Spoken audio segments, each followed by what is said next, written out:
శ్రీమాత్రే నమ. జై గురు దత్తాత్రేయ నమ.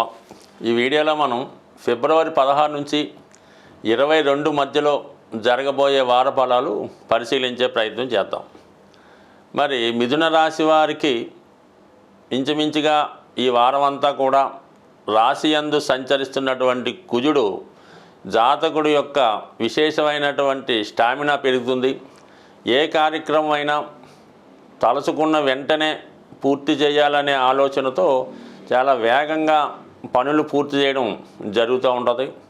క్రీడా రంగంలో కానీ ఏదైనా ఒక డిపార్ట్మెంట్లో కానీ ప్రవేశం కొరకు ప్రయత్నం చేస్తున్న వారికి అటు ఇంటర్వ్యూలో కానీ లేదంటే వ్రాత పరీక్షలో కానీ ఖచ్చితమైనటువంటి సక్సెస్ రావడం జరుగుతూ ఉంటుంది. మల్టిపుల్గా వారి యొక్క టాలెంట్కి గుర్తు రావడం జరుగుతూ ఉంటుంది. ఇదే సమయంలో రుణదాతల నుంచి ఒత్తిడి పెరిగే అవకాశం ఉన్నది.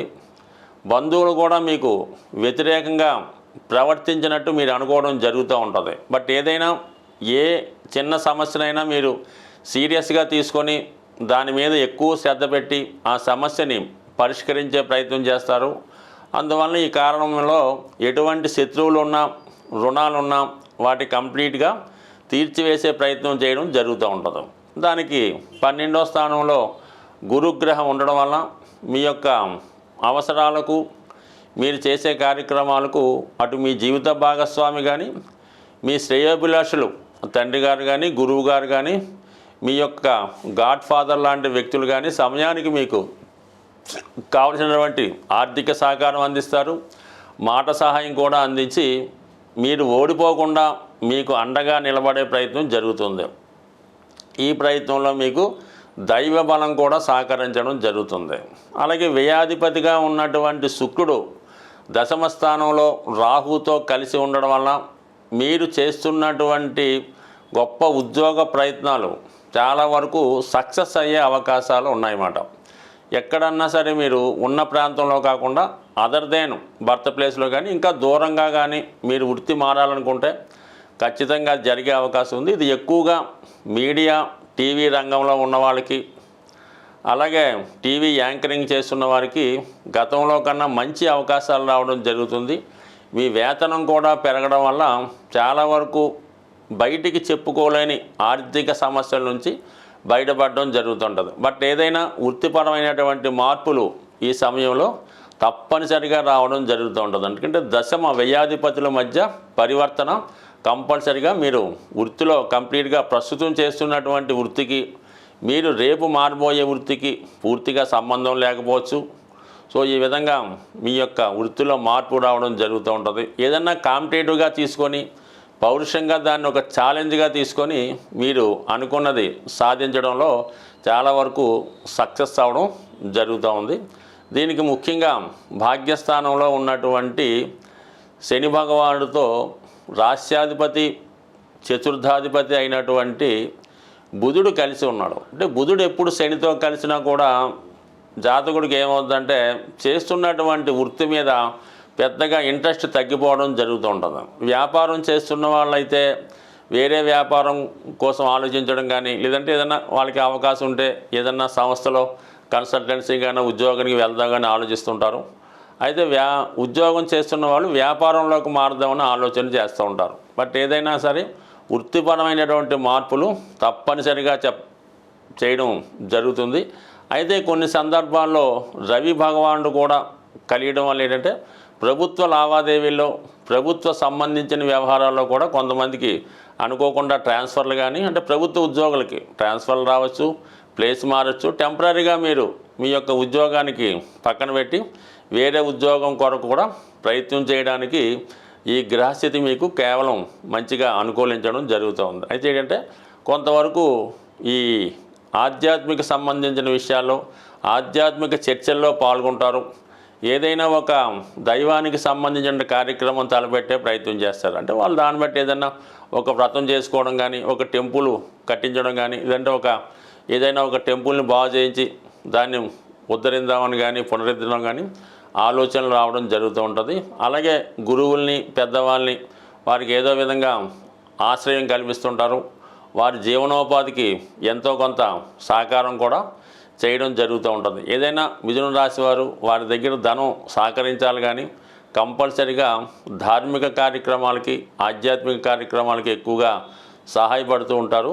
సాధారణంగా గ్రహస్థితి మనకి అనుకూలించినప్పుడు, గ్రహాల స్థితి బాగులేకుండా ఇబ్బందులు పడుతున్నప్పుడు ఏ ఒక్క గ్రహం గురించో మనకి ఈ ఇబ్బందులు వస్తున్నాయి అనుకోకుండా సుమారుగా అన్ని గ్రహాల ప్రభావం నుంచి బయటపడడానికి సాధారణంగా కొన్ని మంచి కార్యక్రమాలు చేయడానికి మన పెద్దవాళ్ళు నిర్ణయించడం జరుగుతూ ఉంటుందన్నమాట.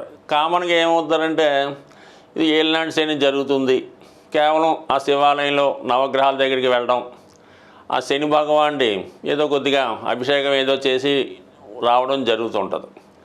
ఎప్పుడన్నా సరే మీరు 9 గ్రహాలని సమానంగా పూజించి పర్టికులర్గా ఒక గ్రహం ఇబ్బంది అంటే పెళ్ళి అవ్వడం లేదు కుజ భగవానుడు, ఉద్యోగం రావట్లేదు శని భగవానుడు, ఆరోగ్యం సరిగ్గా లేదు సూర్య భగవానుడు, ఈ విధంగా గ్రహాలకి మీరు విధి విధానంగా పూజ చేస్తూ మిగతా 9 గ్రహాలకు కూడా తగు విధంగా ఉపచారాలు చేసినప్పుడు మాత్రమే ఆ గ్రహ ఫలితం రావడం జరుగుతుంది.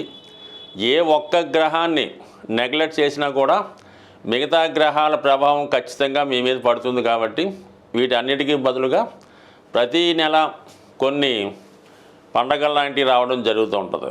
అందులో మాస శివరాత్రి, ఏకాదశి, సంకష్ట చతుర్థి మొదలగునవి వస్తుంటాయి.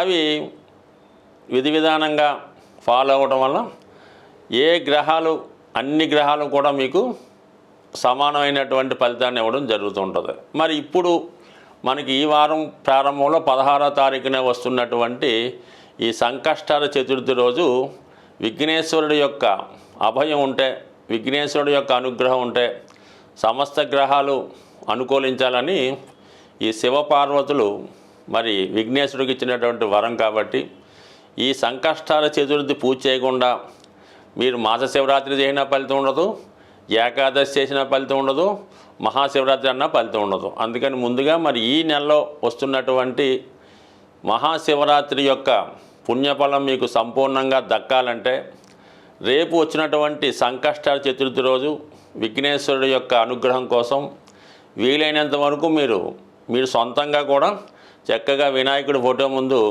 గరికతో అర్చన చేసి మీకు వచ్చినటువంటి వినాయకుడు నామాలు చక్కగా చదివి దానికి ఒక బెల్లం ముక్క నైవేద్యంగా పెట్టి పూజ చేసుకోవచ్చు. అవకాశం ఉన్నవాళ్ళు మరి ఆలయంలో మరి ప్రదోష వేళ విఘ్నేశ్వరుడికి చేస్తున్నటువంటి అభిషేకంలో పాల్గొనడం జరుగుతూ ఉంటుంది. ఎవరైతే సౌభాగ్యం కోసం ప్రయత్నం చేస్తున్నారో, పెళ్లి కోసం ప్రయత్నం చేస్తున్నారో వాళ్ళు మరి స్వామివారికి గంధం నీళ్ళతో కానీ పశువు నీళ్ళతో కానీ అభిషేకం చేయడం వల్ల, మరి ధనం కోసం ప్రయత్నం చేస్తున్న వారు చెరుకు రసంతో కానీ పాలతో కానీ తేనెతో కానీ అభిషేకం చేయడం వల్ల, మరి ముఖ్యంగా ఆరోగ్యం కోసం చేస్తున్నవారు ఇప్పుడు వస్తున్నటువంటి నలుపు రంగు ద్రాక్ష పళ్ళు రసంగా చేసి వాటిని అభిషేకంగా చేయడం వల్ల కానీ, ఏదైనా ప్రతి అభిషేకానికి ఒక ప్రత్యేకమైన ఫలితం ఉంటుంది. ఏదైనా ఇందులో భక్తి ఇంపార్టెంటు.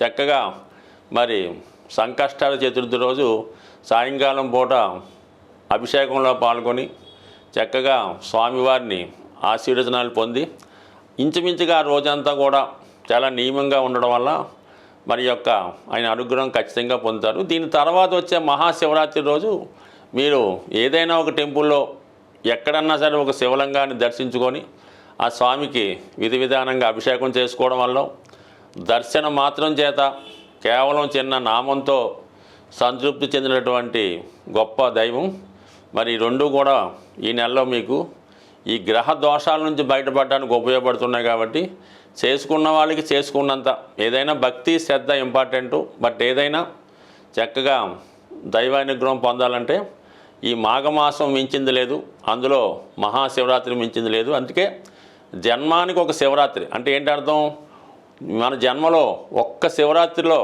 చక్కగా ఒక శివరాత్రి రోజు నియమంగా ఉంటూ ఆ పరమేశ్వరుని దర్శించుకోవడం వల్ల చక్కని ఫలితం పొందడం జరుగుతుంది. స్వస్తి.